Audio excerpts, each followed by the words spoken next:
Hello, it's your boy Vokes. What's up, guys? It's Vokes, and this is my Spiegelmann Express tutorial video. Now, what you start off with are three items. One that looks like a butterfly knife, which will be the item that you use to do all your crafting of all your materials. And then, of course, right next to it is also the inventory bag, which holds only up to 50 things. So you have to be very careful about that and what you pick up. The third item is a skill, for the most part, which will allow you to go back to the home of Spiegelmann, or the main area. Now, the way that this works is that you have three things that you need to worry about: your temperature, your thirst, and your hunger. And all three are represented as bars in the window on the top of your screen. You always want to make sure that none of those are too low, otherwise you lose and you have to start from the beginning.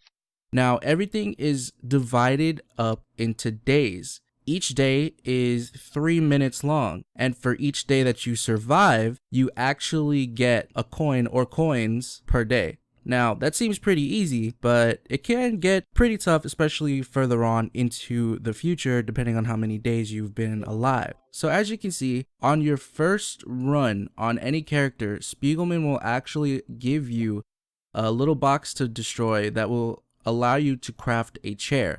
Now, this chair is specifically meant for going fishing, which is a very crucial part of this game mode, because without fishing, you won't have food, and without food, you'll die of hunger, and then you'll have to restart all over again. Everything else that you break in this is actually little ice things, and they'll drop all sorts of different materials like wood, shrimp, which is worms and shrimp, which are bait for the fish that you have to catch, as well as dirty ice, clean ice, bright ice, and things like that.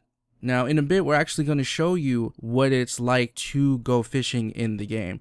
So as you can see, when you walk into this map, there's a bunch of hooks in the air. What you would want to do is you would want to sit down in your fishing chair, which will open your bait inventory. You double click on whatever bait you want to use, and then boom, your character is fishing. Now, you want to minimize your chat, or at least make it small so that you can see what you're doing. But for the most part, the basis of this is to get the fish into the boxes and press down. Unlike most things with Maplestory where you have to tap the arrow keys, either left or right, in this, it's actually much more beneficial to hold down the left key or the right arrow key. Just a little tip.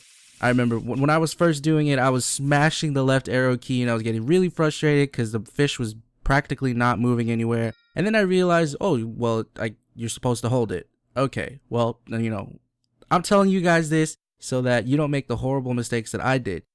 Now, as you can see, what I just did is I crafted a ember. And what embers allow you to do is they either allow you to cook the fish, which you catch, or to melt the ice so that you can have water to drink. Now, these are very important things because without both, you will not be able to survive. As you can see, my health is actually really low, or not health, sorry. My thirst and hunger are really low. So I actually have to go and eat something right now.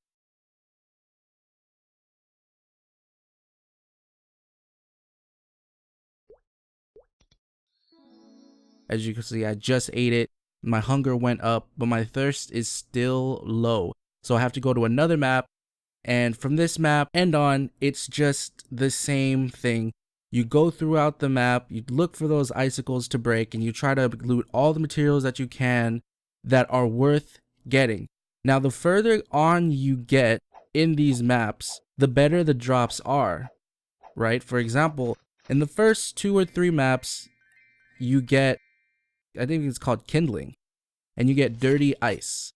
In the maps after that, you actually have the option of getting clean ice, which will also heal, well, not heal, which will also quench more of your thirst than the dirty ice. So you have to be very careful of what you craft. Now, on top of that, your item inventory, the little bag that you're given, only holds 50 things. So you have to be mindful of what items, especially later on, you actually loot. For example, let's say you make it to day 10 and you have already gone through the maps and teleported back maybe like once or twice. Not only do you have the clean ice, but you're also getting the dirty ice as well, because you're back to the early parts of the map. That is very important because your inventory will be full really quick. Your inventory fills up really quick, and the only way to get rid of things is either to craft things or to drop it. And you can't drop multiple things at a time. You drop materials one at a time. So the more of something that you don't want that you pick up, you actually have to spend more time dropping it.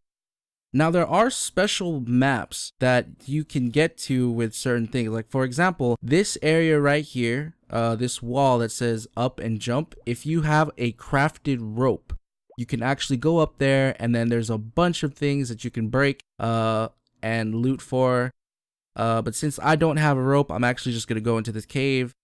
And in this cave, there are ice pieces, yes, but there are also monsters that you can kill. I believe every line of damage is a cap of 10k. So you can definitely do this on pretty much any character. You don't have to be funded to do this quest or to do this event. And yeah, now it's very important to know at least what you can craft. There are things in the game that make it much easier for you to do certain things. For example, you can craft skis, which allow you to run faster. You can craft snowshoes, which allow you to jump higher. You can craft rope, which will allow you to go up the mountains in the map that I just showed you guys, and a bunch of other things that I still haven't figured out. But the basis of this is to stay alive as long as you can.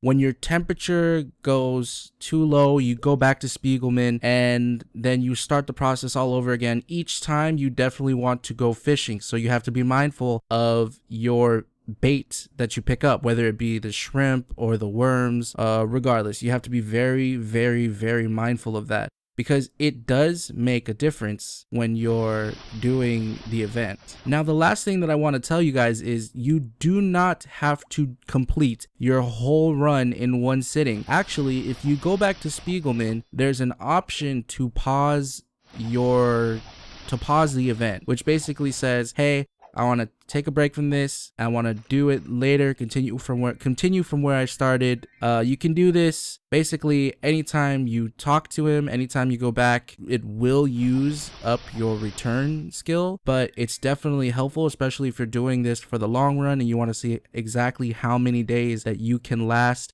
But I do hope that I did cover some things in this video that you may have had questions on, and I hope that you guys stick around for more content later on in the future. If you have anything more to add as well, don't feel bad. Go ahead and comment if I'm forgetting something, or if you have more knowledge, be sure to let me know, and we can all just share, and hopefully we can all get that 50 all stat, 30 attack, 30% PDR, 30% boss title. Happy Mapling!